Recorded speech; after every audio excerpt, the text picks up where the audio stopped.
Hi guys, welcome back to another episode of the Chronic Chronicles. I'm your host Lexy, and today we're diving into another powerful personal story for our Endometriosis Awareness Month series, a collection of 8 episodes all dropping this month, highlighting different journeys of real people experiencing endometriosis. Before we get into today's conversation, I wanted to give you guys a quick life update because I know the whole month of March we're not doing any solo episodes, so I just want to tell you what I'm doing, what I've been up to.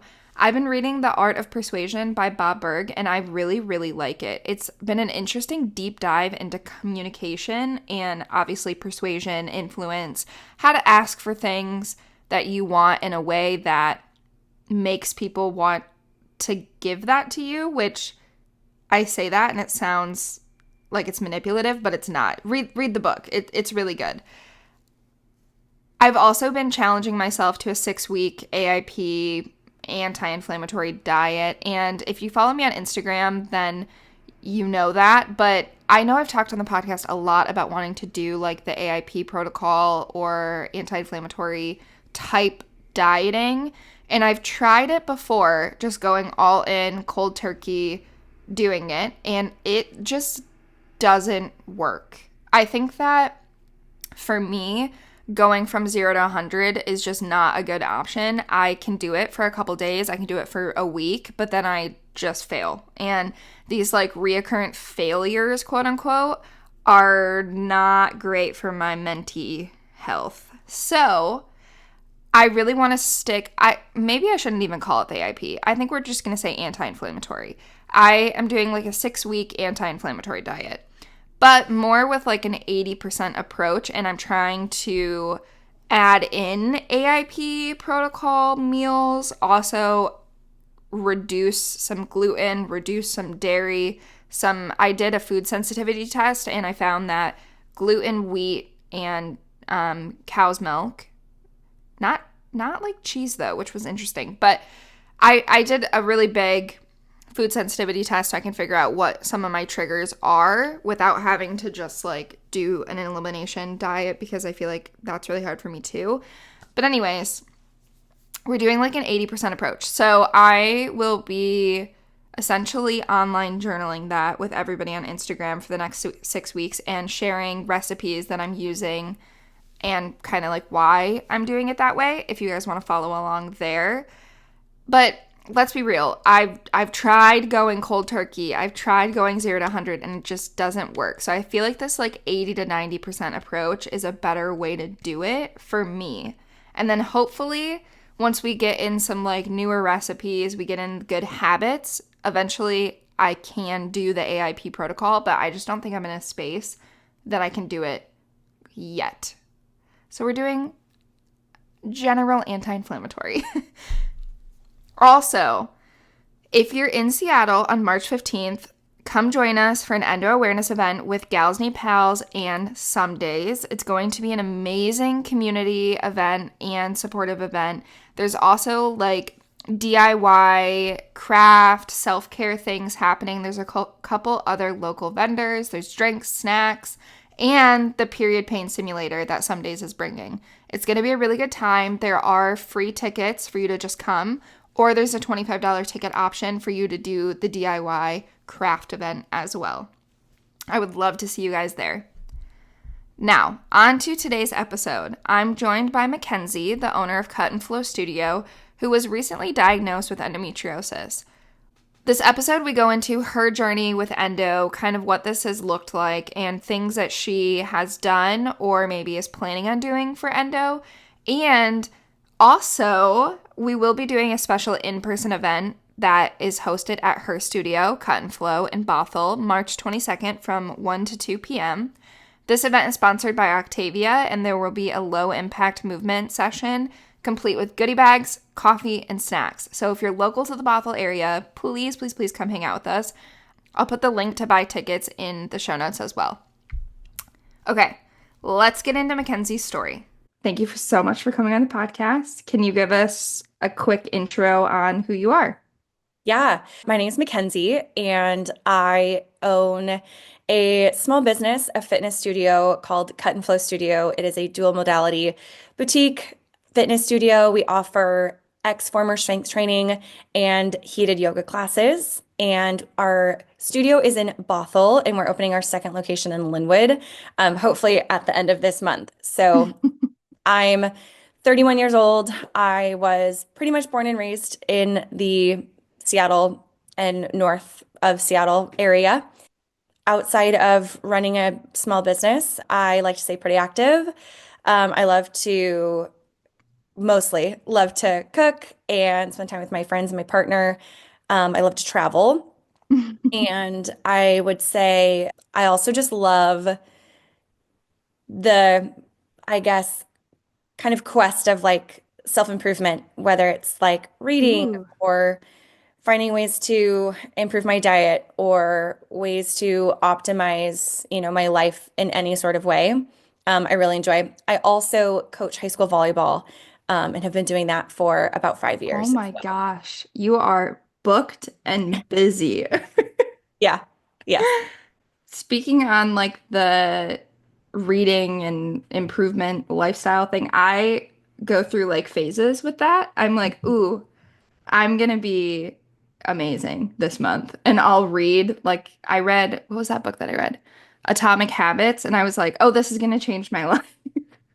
And then I am good for like 3 months and then I fall off and then I read another book that like makes me feel like I want to do that and then fall off. Do you have any recent reads that you're like, this is a really good one?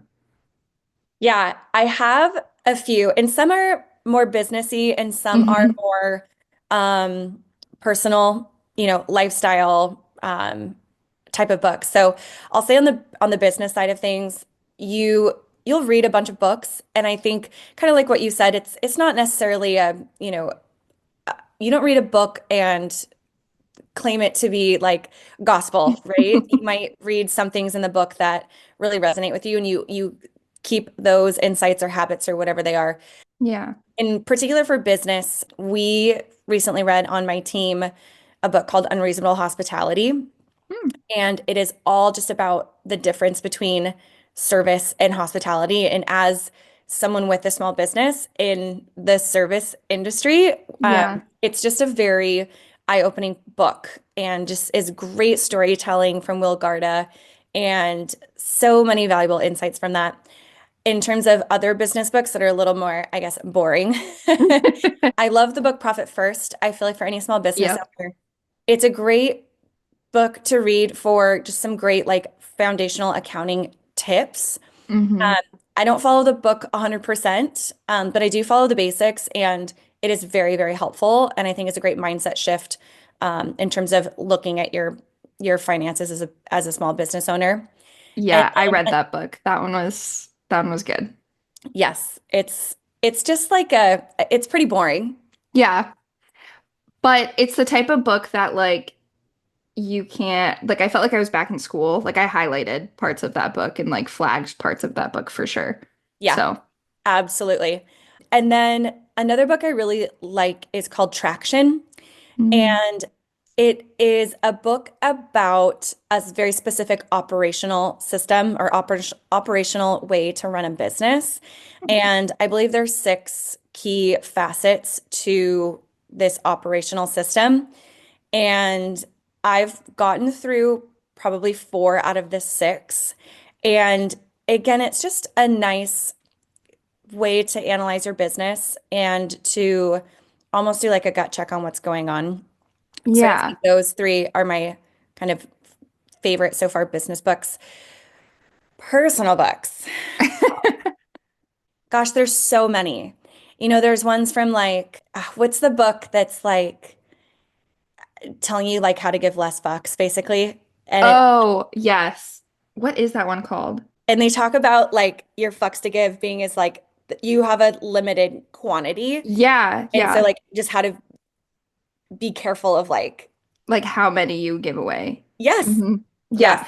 I read that book too. I can't remember the title of it, but I'll find it and I'll put it in the show notes for people. I'm sure that people are listening to it and they're like screaming out the title of Is it right it now. But right? Is it the subtle art of not giving a wait. fuck? Is that what it is? Yes, Okay. yes, that's right. That book, Yeah. mind blowing. And then of course any of Brene Brown's books, I really love Daring Greatly. That was my favorite out of this series for sure. Another one is Don't Believe Everything You Think. That one is fun because throughout the book, you have these small like activities to do, like Mm-hmm. prompts that the author gives you, exercises, if you will. Yeah. And those are really great too. Those are all really good options. I'll make sure to list everything that you just said in the show Cool. notes too, because Yeah. What are you reading? oh gosh, I go kind of back and forth between books that I don't really have to think about and then actual self-help books, but there's also an endometriosis book which you should read. It's called Heal Endo. It's a really good book. I've reread that one a couple times, and then there's also the same author, God, I can't remember her name, Katie Edmonds. She also wrote kind of like a diet, recipe, lifestyle, endometriosis book. So those are both really good. And then I've been really into like Sarah J. Maas recently. So I read all of the ACOTAR series. Those I don't really have to think about. I can Mhm. just read instead of watching TV. And then I've also been anything like on Reese Witherspoon's book club list. Those are Mhm. all I've read a lot of those. So Okay, good to know. I follow her on yeah. Instagram and I see her like posting the books that they're all reading. So I'll pay Yeah. close attention. Those are all pretty good. And some of those you do feel like you're like learning a lesson through it, but I don't know. I feel like I read so many self-help books in the last couple, like especially at the end of 2024. I was trying to like finish my Goodreads list. And Mhm. so I read a bunch that I was just like putting off, and now I'm like, I need series and I just need books that I don't have to think about that feel like Yeah, I'm like mindlessly reading. So that's what I've been doing recently. But awesome. yeah. Well, I'll definitely put all of those because we have a lot of readers that listen to the podcast for sure. And I Cool. normally do when I do solo episodes, I do this thing called like weekly recap and I give them like what I'm reading and what I'm eating and obsessing with and like all that stuff. Oh, So, cool. I love it. yeah. I know that you are newer to being diagnosed with endo. When did this happen? Like how new is this? Yeah, it's pretty new.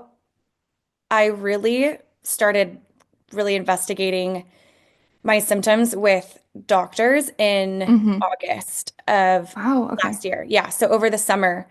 But really it all kind of started when I stopped birth control. And Hmm. to kind of go back and explain some of my like history with birth control, I mean, I think as like young women, we all kind of start around like, 16, let's say, is Yeah. probably when I started birth control. And at the time, I really struggled with migraines. And so my physician at the time recommended that I try a birth control method that was progesterone only versus Hmm. estrogen to not trigger migraines. Yeah. Yeah.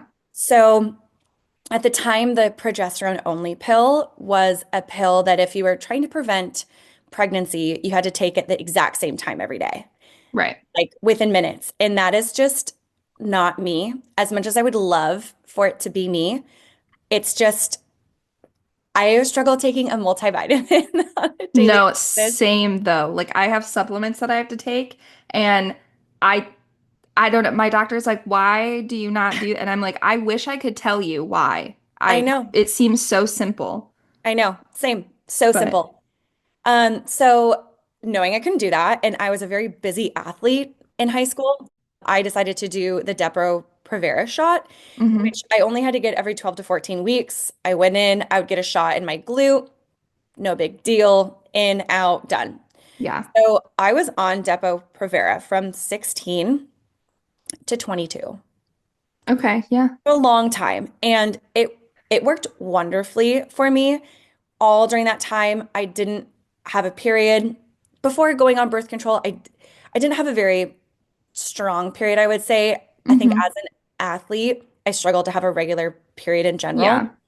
So once I came off of that, I tried a couple of other birth control methods, but my partner, my then partner, now partner, 10 Mm-hmm. years ago, has had a vasectomy. So I wasn't any longer trying to prevent pregnancy. Yeah. But once my periods started to come back regular, I was like, okay, well, um, maybe I just want to hold my periods, right? I don't want Yeah. a period.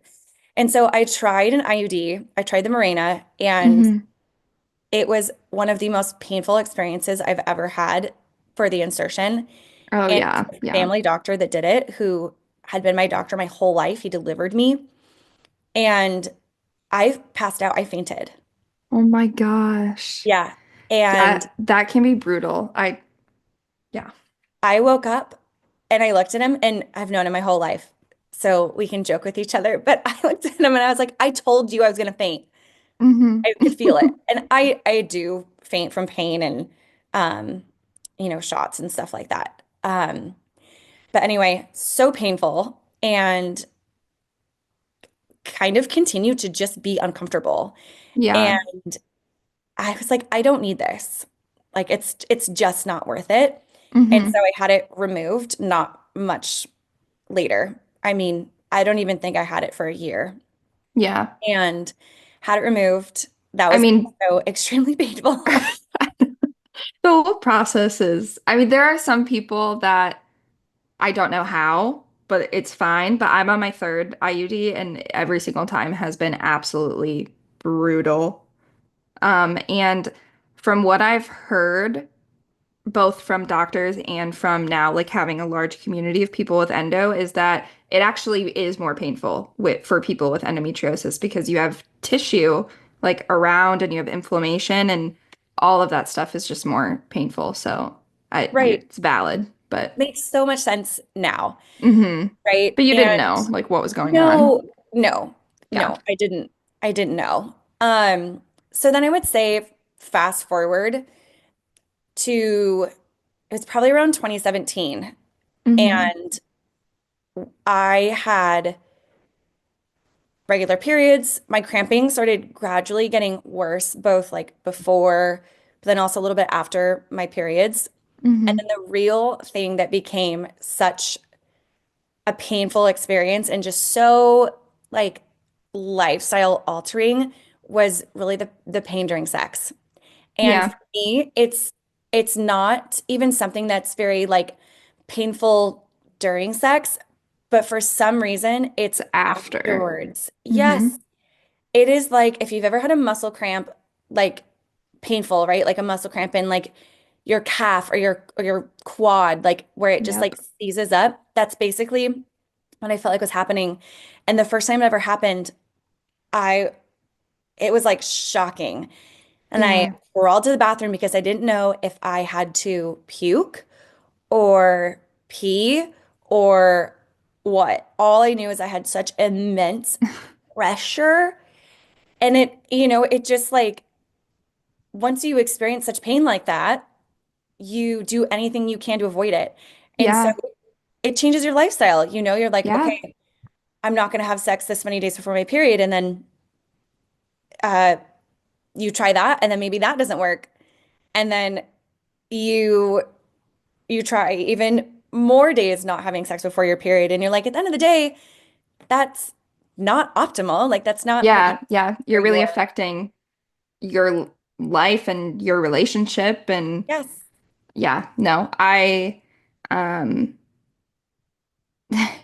that that topic is the one thing that I like rarely talk about Mm, just because my partner and I've been and he's like meh.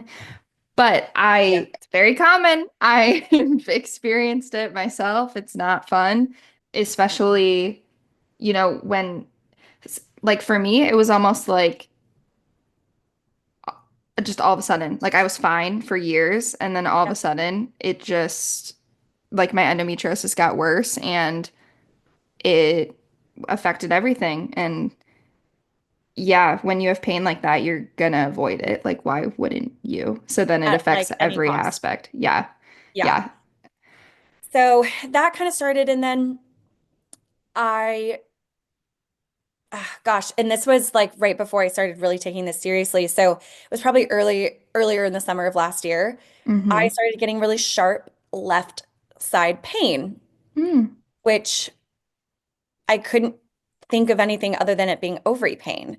Yeah. Would be sharp, like if I sat down too hard or too fast. Yeah. Um, and it would just like ache. And so I was like, okay, well, like, let's go see an OB. And to be so like honest, it was my first time ever seeing an OB at 31 years old.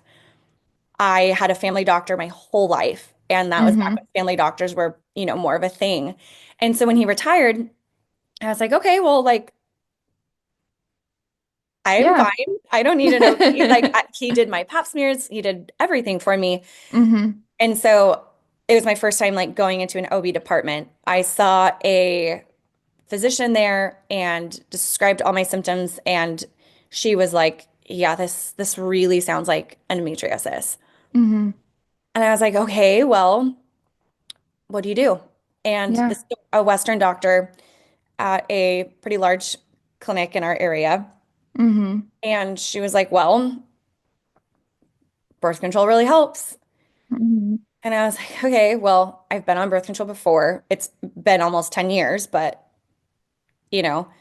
And I said, "This works really well for me when I was in my Mm-hmm. teenager to early 20s, so maybe that'll work." And I was in so much pain that I was like, "Stick me. Like, Yeah. give Do me the shot." anything. Anything, right? And it made my pain go away. My follow-up to that was my first vaginal ultrasound, which, oh, those are not fun at Yeah. all. The only time I'd seen a vaginal ultrasound was my best friend just had my nephew, and Mm-hmm. her husband lives or works, I should say, overseas. And so I would go with her to her appointments, and that was the only time I'd like seen a vaginal ultrasound. Mm-hmm. And I'm getting my ultrasound, and it's just me, and it's a tech, and the tech can't tell you anything. Mm-hmm. And I'm closing my eyes the whole time because it is painful. Like the pressure Yeah. is like so intense. But of course, like the one moment I opened my eyes, I looked at the screen and she was measuring a cyst. Yeah. So Again, just to validate your pain, with people with endometriosis, a lot of us have a lot more pain than like the average person with vaginal ultrasounds. Like it's just anything going on yeah, is that makes me pretty feel painful. a lot better. Yeah. I mean, I do think I have a okay pain tolerance. It might Hmm. be on the lower end. For Probably not. I don't know, for something like that, I didn't think it would be that painful. So No, it's really not like typical. I say normal people would say that it's just like uncomfortable and you feel like slight pressure. That's like what they tell you. But in my experience and a lot of people I've talked to, it feels like an unmeasurable amount of pressure and like certain like when they're like pressing on certain sides, I'm like, no, I feel like I'm gonna pass out. Like that yep. hurts so bad. So yeah, no, unfortunately normal in our community for that to Okay. happen. Well, thank you.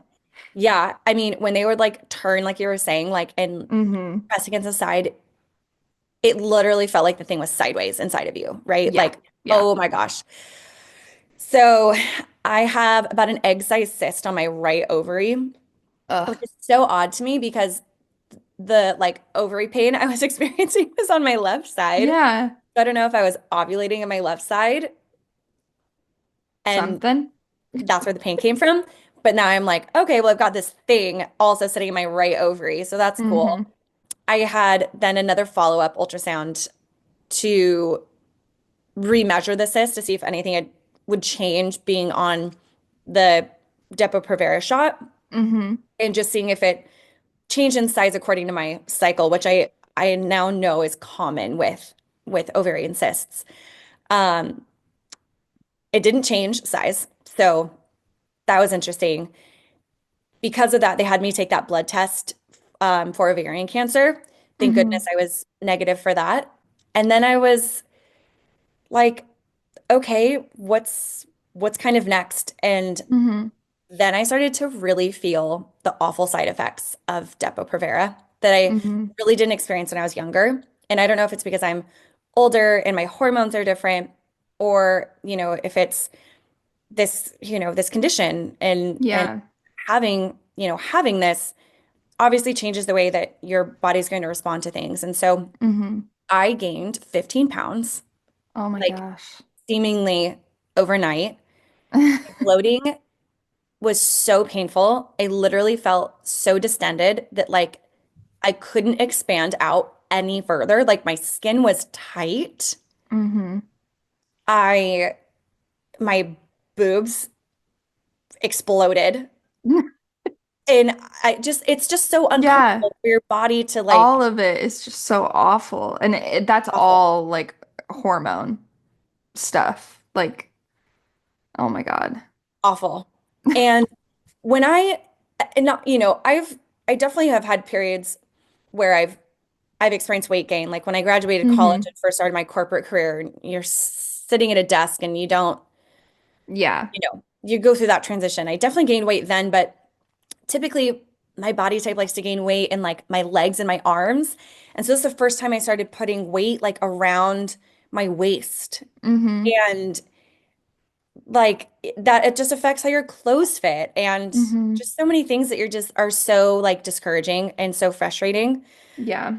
So then I was like, okay, not gonna keep doing this method, right? Yeah. And so that's when I started doing way more research of like there's got to be a better way. And Mm-hmm. that's when I found the um, clinic. I'm going to say this wrong. That's Uh, okay. I think it's maybe the Center for Endometriosis and Pelvic Therapy in Gig Okay. Harbor. Okay. Yeah. Dr. Mossbrecher is there, and I found her through research. And in my research, I found so many amazing reviews and people that have flown all over the country to see her Mm-hmm. because she is a specialist in this condition. Yeah. And I booked an appointment with her. Partner came with me. We drove down first thing in the morning. It was my third vaginal ultrasound in like 4 months, which sucked. But she she had some better imaging capabilities. She also had just like so much better experience, right? Yeah, so much knowledge. Like they're more trained. The traditional OB or gyno, whatever, they're not like they have like minimal, maybe like one lecture on endometriosis. It's not like they might know the symptoms and the signs, but they're not trained to look at it over imaging. They can miss a lot of stuff. A lot of people get misdiagnosed or just surpassed for like years and years and years. So I'm so glad that you got in to see a specialist because they have so much more training to be able to like look on imaging and see if your organs, like the normal person, your organs should be moving a little bit when you're Mm-hmm. breathing or you cough or something like that. So when you're doing an ultrasound, they can look and if things aren't moving as much as they should, that's a pretty good indicator that you have endometrial lesions or adhesions like gluing your organs together, Totally. which is probably, hopefully, what she was looking for. Yeah. I mean, ultimately, what she saw and could show me was Mm-hmm. the endometrial tissue in your uterus as it was showing up as this like white color. And Mm-hmm. then she would, look other places in my abdomen and like be like, look at all this white. Like it's only supposed to be here, not Yeah. here. So she saw that for sure. And then the other thing was the diagnosis of adenomyosis. Mm-hmm. And one of the indicators that she said that really shows that is a very round uterus versus a more, I guess, like a Yeah. different shape, Normal right? shaped. A Interesting. normal shape. Yeah. Mm-hmm. And she explained that that could have been why I had such discomfort with an IUD as well. Mm-hmm. Mm-hmm. So, yeah. So I would say it was probably like November time Mhm. that I was truly diagnosed. Yeah. My surgeon at the specialty clinic did recommend surgery. Hmm. And of course, the surgery is the excision style. And she Hmm. talked about the differences between the different ways to go in and remove the lesion Yeah. and how there's better ways than others. And she really felt like her way was the best. And based on my research, it really did seem like it. Yeah, I agree. It's definitely, I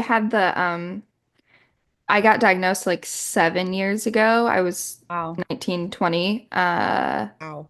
and mine is through an OB, through an ablation. I had no idea that excision existed or anything. So, yeah, the excision is definitely the better route for more clean margins, better chances of actual pain reduction, symptoms being reduced after surgery. I mean, there's always a chance that it's chronic, like there's always a chance that it'll come back, but the research shows that you have a much longer time frame of being either symptom free, hopefully, or just like lowered symptoms. So, yeah, definitely. Yeah, and she explained that. And then she went as far as to also recommend a hysterectomy. Yeah. And um, I am child free by choice. And, Hmm. it's obviously a big decision as a woman to make. And Hmm. what I did really appreciate though about Dr. Musbrucker and her approach was she was really objective about the whole thing. Yeah. And I remember her asking me, "Do you plan on using your uterus?" And that was the first time I'd ever been asked that in that way. Because Yeah. as a 31-year-old, the pressure to have kids is Oh, everywhere. yeah. Oh, yeah. I And know.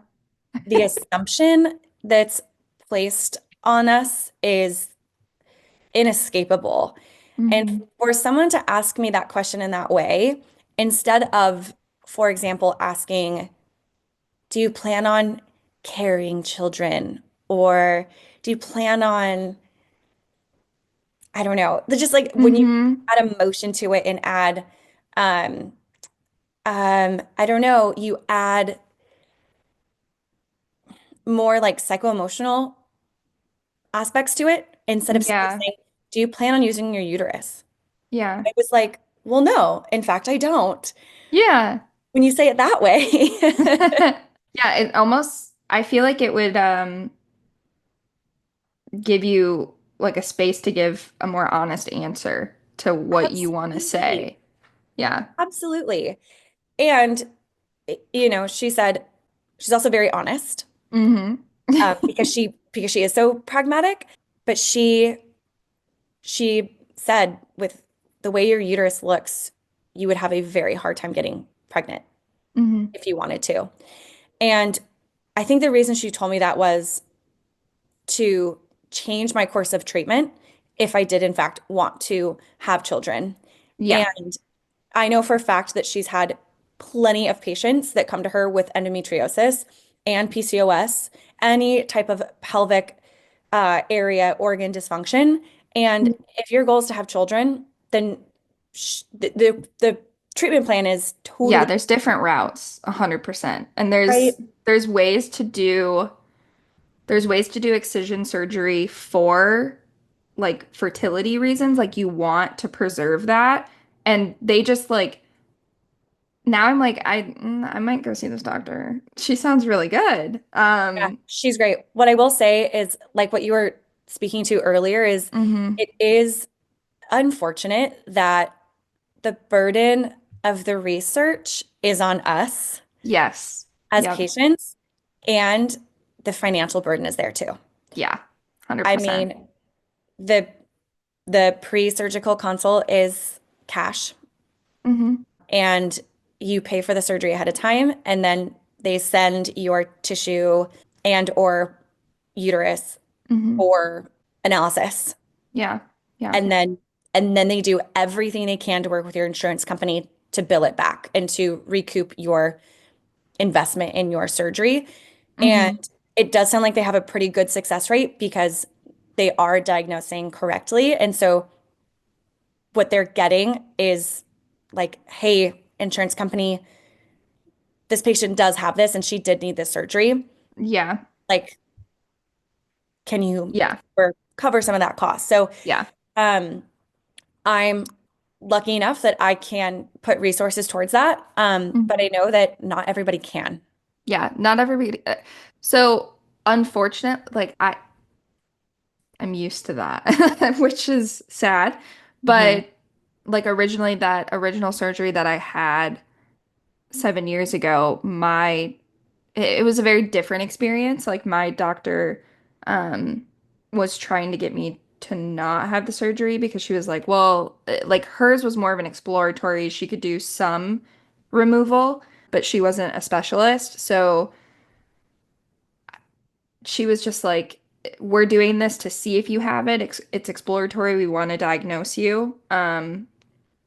But if we go in and you don't have it, then I don't have a diagnostic reason for the surgery, aka your insurance will not pay for it. If we go in and we do diagnose you, then your insurance will pay for it. So like, I mean, thankfully they found like that's such an unfortunate thing to be happy for. Totally. But that's really common in the endo world, which is sad because to the current official diagnosis is surgery, you can, with a specialist, get good imaging and you can get a diagnosis, but like until they really go in there and send it to pathology, like it is official, but you know what I mean? So, Totally. um, for insurance purposes, once they have like a no, we had tissue sent off and it's for sure, insurance is annoying about it. So, Yeah. Yeah, totally. So I have tentatively scheduled surgery mhm. for later this year, but it is definitely something I still think about. How are It you feeling about that?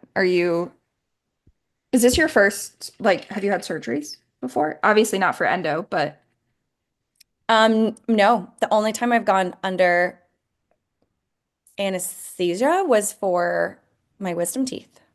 okay. Yeah. So no, the only other surgery that um I guess was recommended to me, I've broken my right ankle twice, and the first time that I broke it, they did want to go in and put a plate and some screws in there. And I was like, I don't know, I was probably 14. And I said, absolutely not. I mean, when he said that my recovery would take longer to get back to volleyball, Yeah, you're I, like, no, no no. way, Jose. And plus, no, like, no. So I just rehabbed heavily after that Yeah. injury to avoid surgery. Yeah.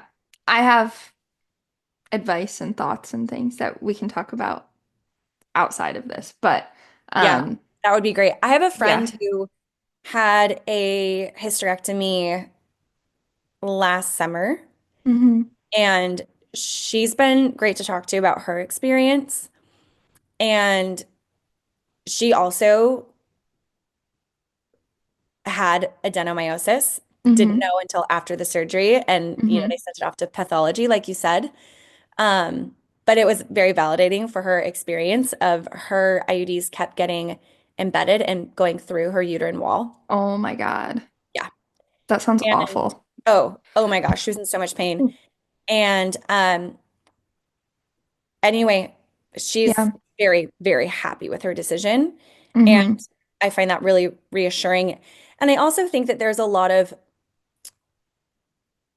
false narratives around hysterectomies. And I think that comes from how we used to do them historically. Hmm. And back in the day, a hysterectomy included removing all of your reproductive organs. And Hmm. at least what's been recommended to me is only the removal of my uterus and my fallopian tubes and leaving my ovaries for healthy, regular hormonal function and to keep me in that state until I'm supposed to naturally enter menopause. Hmm. So as long as my ovaries are healthy, my surgeon plans to keep them there and healthy and intact.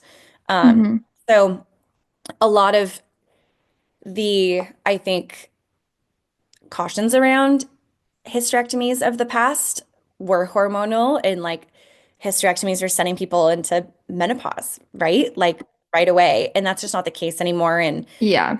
pelvic floor rehab to help with, supporting your pelvic floor and pelvic region and all of those things that didn't exist before. So I think a lot of that has been kind of dispelled. I do know there's a lot of things.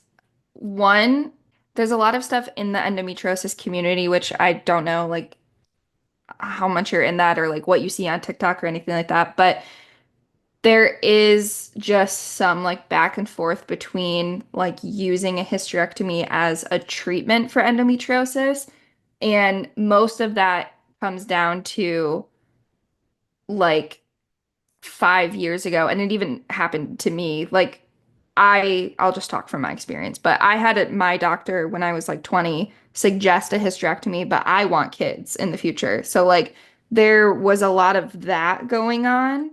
Um, when the research wasn't, we have more research now about, and a little bit more about endometriosis than we did 5, 10, 15 years ago, whatever. So but 5 years ago, it was kind of like, okay, a hysterectomy is a good treatment for endometriosis because we don't really know what causes it. We don't really know where it's coming from. But if we take the uterus out, it'll stop like retrograde menstruation, basically. Now, there's more research that says that endometriosis isn't actually caused by retrograde menstruation. So, like, taking out the uterus isn't going to stop the progression of the disease. Well, sorry, it might stop the progression of the disease, but like there's already adhesions that will continue growing anyways. Right. So like that kind Already that spread.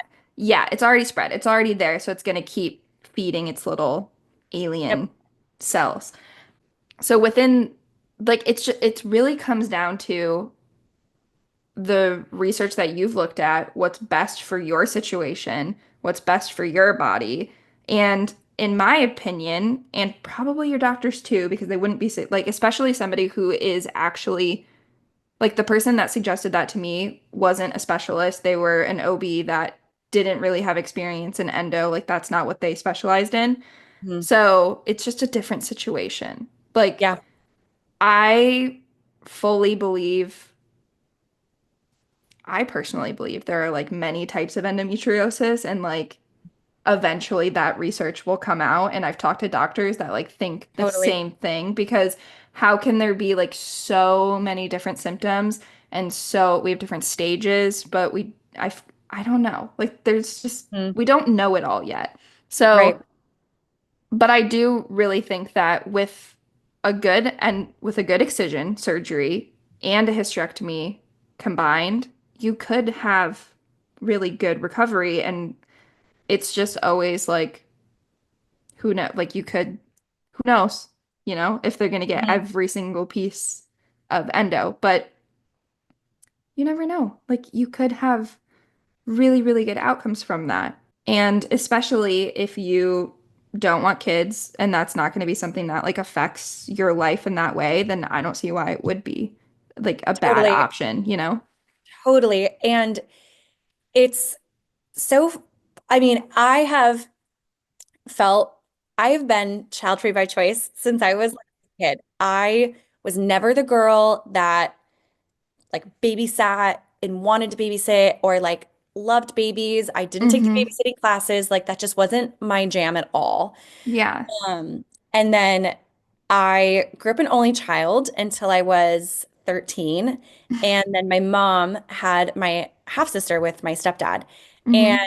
so I kind of in a secondhand way, like obviously as a sister, not as parent, Mm-hmm. but I got to experience a lot of that like Yeah. baby, infant, crying, feeding, changing, Mm-hmm. Oh my gosh. all of those really, special moments.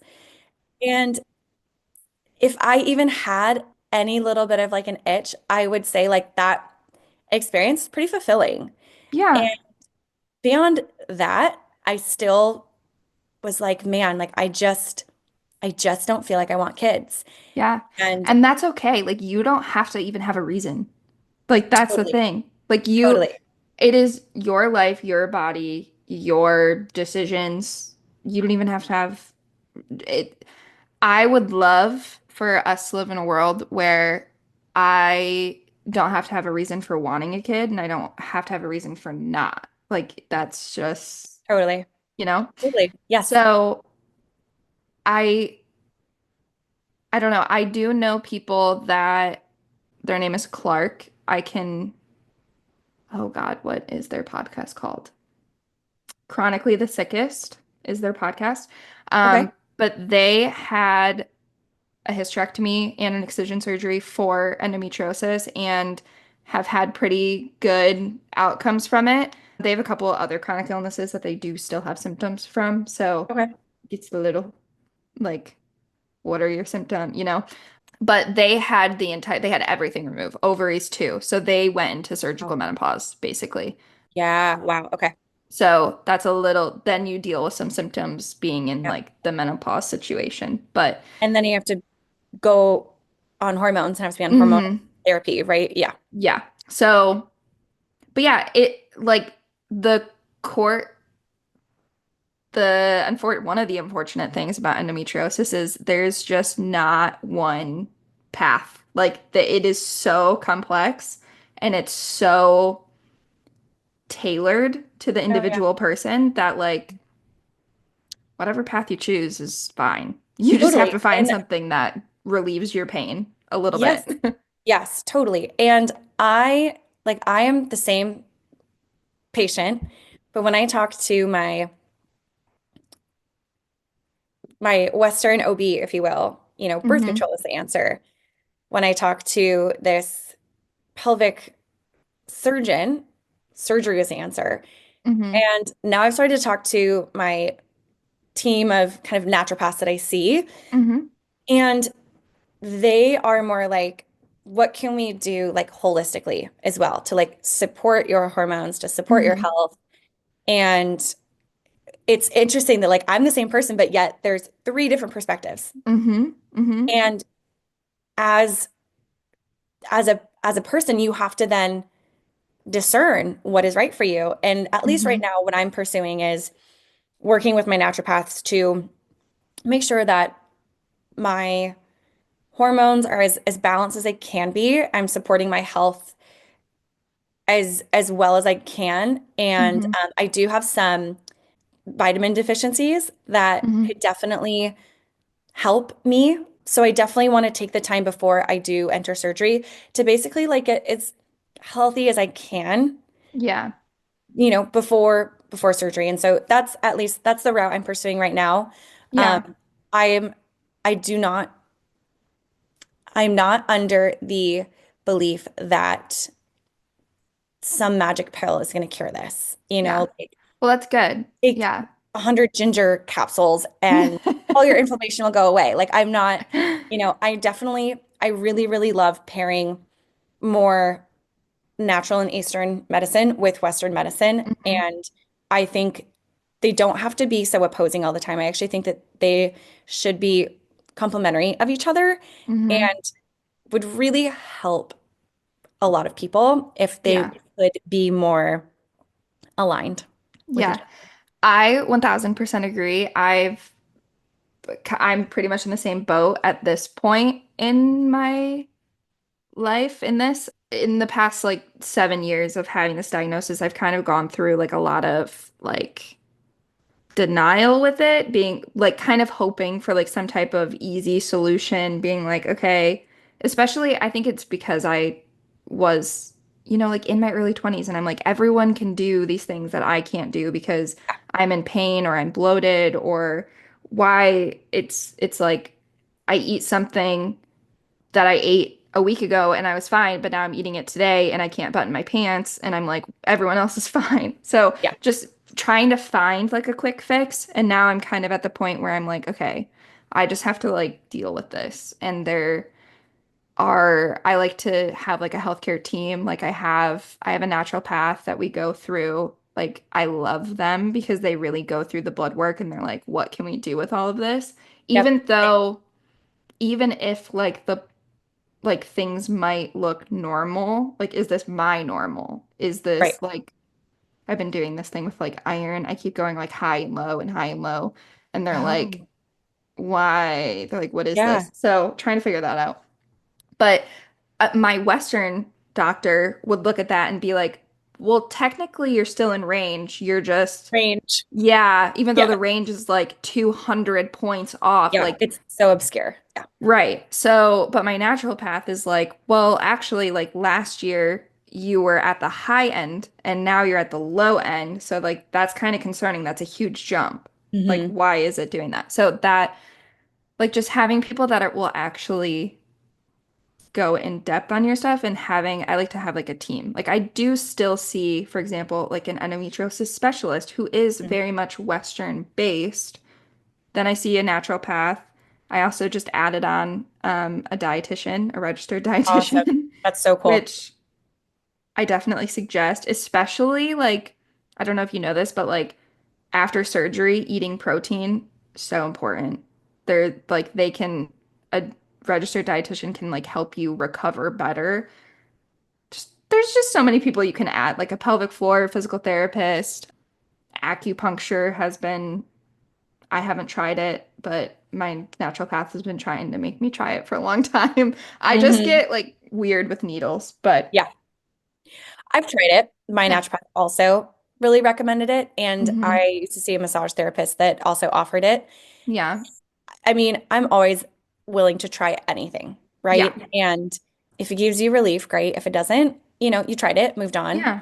I will say for me, really my whole life being an athlete and then even to like supporting my optimal health now, I will say Hmm. massage therapy has been a like cornerstone of my Yeah.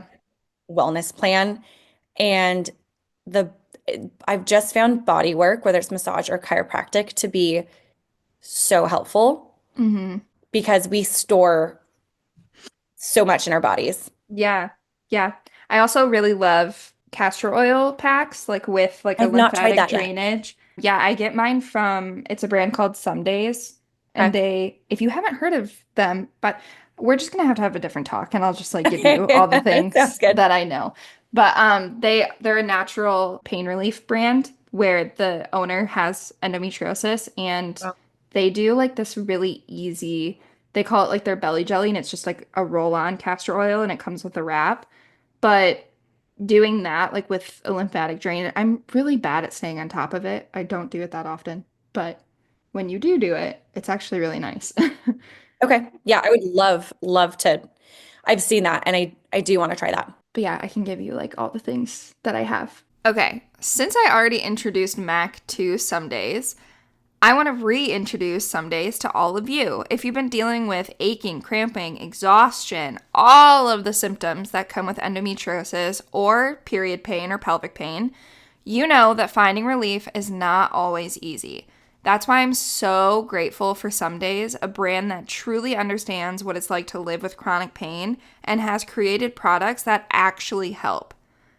From their iconic cramp cream, which delivers instant relief with natural anti inflammatories, to their magnesium bath soaks that help ease tension and relax sore muscles, every product is designed with your body in mind.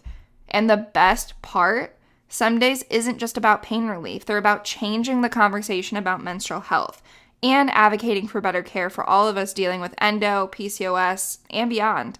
So if you're looking for science-backed, all-natural pain relief, check out Some Days. Head to somedays.com and use code Chronic Chronicles for a discount. But really quick to go more into cut and flow. Mhm. Absolutely love your studio. So Oh, thank cute. you.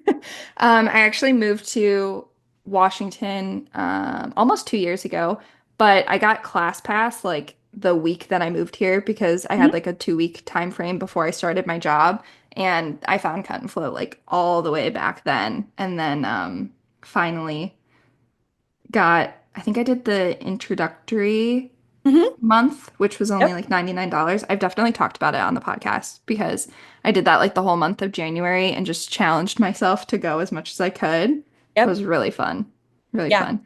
I feel Awesome. like that has been, I've also talked about this a lot on the podcast, but I've really struggled trying to find a form of exercise that doesn't give me like a flare up. And somehow reformer Pilates, like at cut, I've done solid core, that flared me.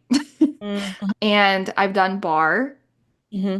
that flared me. But for Hmm. some reason, the exercises at cut and flow didn't. And I don't know like if it's just the way that you guys do it or if it is, I'm not sure. Because also I did technically solid core is not actually Pilates. It's Legree, is that what it's called?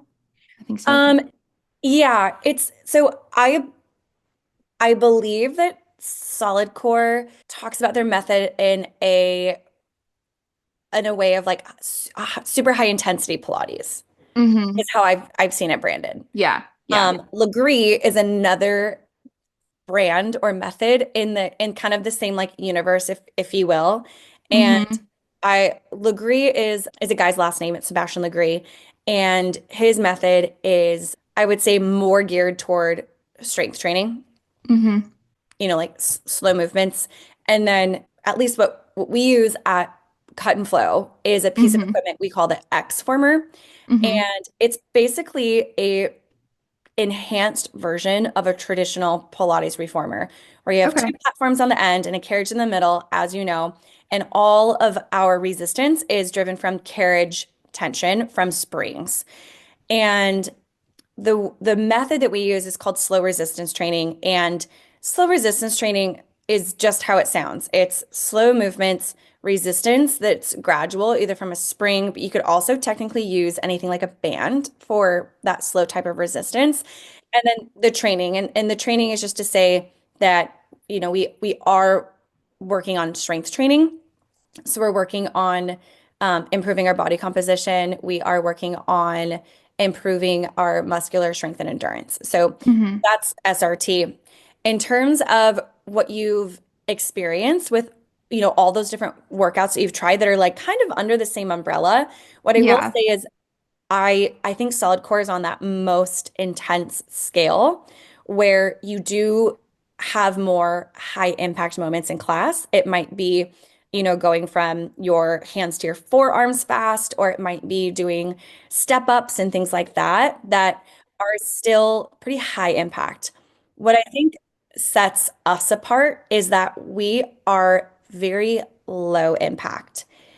But what that means is that we're not hard on our joints. We're not doing things that are like jumping up and down or Mm-hmm. moving fast. But low impact does not mean low intensity, Yeah. Yeah. right? I Like, definitely walk out and I'm like, oh, I'm sore. And that was a yes, workout and it's yes, hard, but yes. it's not, that's what, like, yeah, I literally, I went, I think like 19 or 20 times in January, which I don't really work out, not because I don't want to, because I do want to, but like, and it gives me like clarity and I feel like good. But most of the time, it's no matter what, I have a flare a couple hours after. And then I'm like, well, why would I want to do that again if I just like put my body? So I feel like the low impact of it really it makes the biggest difference when you have an inflammatory disease. Like I Totally. Yeah. Low impact. And then I would say we also really focus on form in our classes at Cut and Flow. hmm And that helps as well. And where I think that helps us in particular with endometriosis and, like a pelvic um, disorder, if you will, and Yeah. inflammation, is it really matters when you're doing core work Yeah. and doing the right kind of core work. So, hmm you can do crunches all day long, but really when you do a crunch or like a flexion based exercise where you're, like sitting up or rounding your spine, you're really only working those like center six pack muscles. Those Yeah. muscles don't actually do a whole lot for your core stability. When you do things like in plank positions, neutral spine, things like that, things we do a lot in Mm-hmm. classes, you're really targeting more of those core stabilizers that really support your entire trunk. And then on top of that, I would say is we always are very intentional about cueing breath Mm-hmm. and how important that is so that you don't like kind of seize up in your Yeah.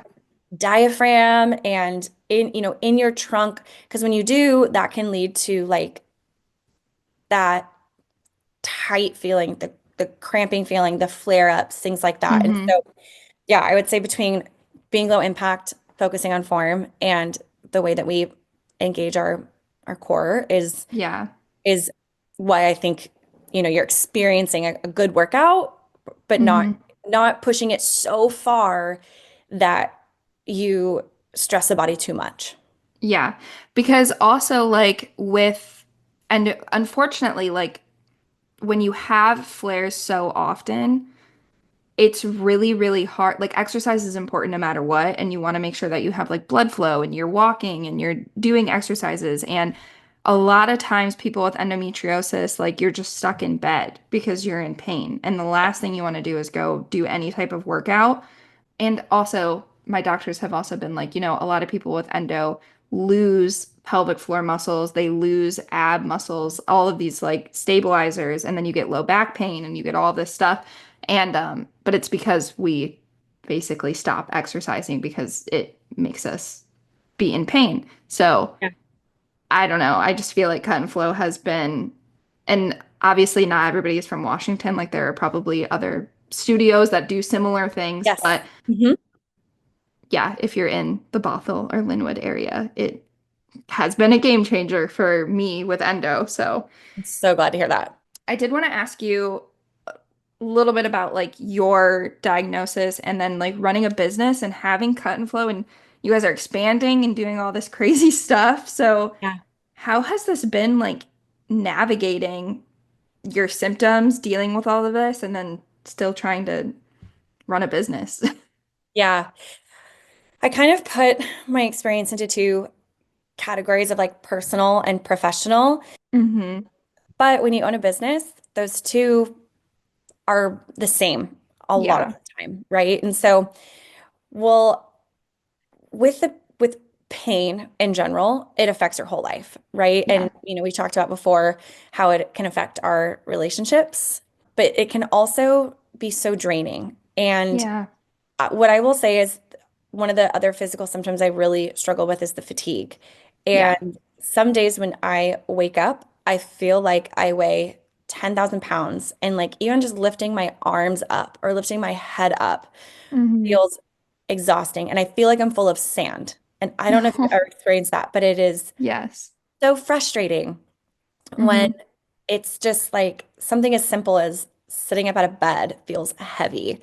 So that definitely affects a lot of things. And the biggest thing that I've learned is to give myself that grace. And Hmm.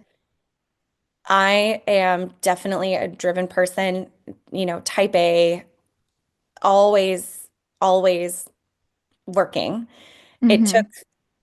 it honestly kind of took something like this to be like, you need to rest and you need to Yeah. take care of your body. My partner is also super supportive. I would even say he probably gets on my case more than anything when I'm not taking care of Yeah. myself. And just helps me realize that how important it is and really gives me the permission to rest. I don't think we give ourselves Yeah. permission Yeah. to not be always working, always producing, always achieving, always reading that self-help book, like, right, whatever Hmm. it is, we don't often give ourselves permission to take a break from that. So, I would say with the exhaustion, it's just forced me to take better care of myself. Hmm.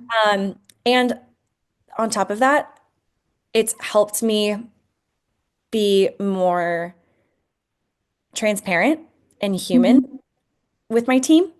And sharing with them what I'm going through, I think has only,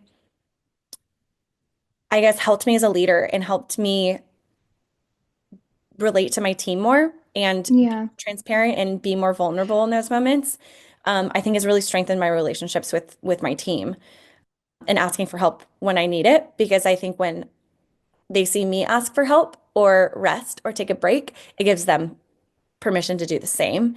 And Yeah. I want that for them. Even if I'm, working it on the weekends and working at night, it doesn't mean that I want them to. So I think it's very important that as leaders, we have to show them, Yeah. our teams, that we need to take care of ourselves and like lead by Yeah. that example. I love that. I also give myself permission for when I'm feeling really energetic and good to work as much as I want to. Mm-hmm. I think that there is also on kind of the other end of that spectrum, there's this rhetoric around like getting burned out or flaming out. And I think when you're working on something you're really passionate about, that doesn't always exist. So I think also giving Yeah. myself permission to pursue these projects and things I'm working on and opening a second location is also okay. And it's just Mm-hmm. knowing when to rest and Yeah. when to, you know, go the extra mile that day or that Mm-hmm. week or whatever it is. Yeah. I think that not to sound like those people that, they say when you're older, you'll understand or you figure it Oh out. But yeah. it is true though. Like I feel like I wouldn't listen to my like I never gave myself time to rest or anything like that. And I that was to my downfall. Like my body would tell me. Like it would have Yep. I would get sick then. Something would happen. And I'd be like, okay, well now I have to rest. Excuse Bless me. you. Thanks. And that wasn't like on my time or my choice. And then it would like mess up the rest of the week because I had other things. So, but I feel like now I just know myself a little bit more and I know when I can like push and when I need to not. So, and I think that is kind of just age. You figure it out. You do. You figure it out. I know it is annoying because when you're young and you hear like, oh, you'll know when you get older or you'll understand, it sucks, but it's true. Yeah. Of like, yeah, you don't have to react to this and that all the time. And you know that things aren't as important as they seem, or, hmm emergencies really aren't emergencies. You know, Yeah. we're Yeah. not brain surgeons. And I think sometimes we feel like we are. Yeah, yeah. And just figuring out how to, especially with like an inflammatory condition like stress and anxiety and like all like figuring out how to realize that your, I don't know, like marketing job is not rocket science and like it's gonna be okay if you Yeah. can't. And that's not to like oh my gosh, dismiss anyone's jobs or anything like that. Like everything's important, but Hmm. hopefully people understand what I'm saying. Yep. But awesome. Where can people find you? Where can people connect? Well, I'm personally on Instagram and Hmm I'm working on being more on TikTok. My my marketing coordinator would love for me to be more on TikTok, but I'm on Instagram as Mackenzie_Banta, and Okay. I believe it's the same for TikTok. And Perfect. you can always find me at Cut and Flow most of the time. Um, we're in Bothell and we're opening in Linwood, and we hope to expand beyond that as well in the kind of greater Seattle area. So, Yay. Okay. That sounds amazing. Thank you so much for coming on the podcast. This of was so course, thanks for fun. having me. That wraps up another episode of the Chronic Chronicles. I really, really hope you enjoyed this conversation. If you're in the area, don't forget to join us on March 22nd at Cut Flow Studio for our low impact event. It's a great chance to move, connect, and pick up some goodies thanks to Octavia. If this episode resonated with you, please, please, please share it with a friend, leave a review, and tag us on social media. I love to see what you guys think of the episodes. And stay tuned because we have even more powerful personal stories coming your way for Endometriosis Awareness Month. Until next time, take care and keep advocating for your health.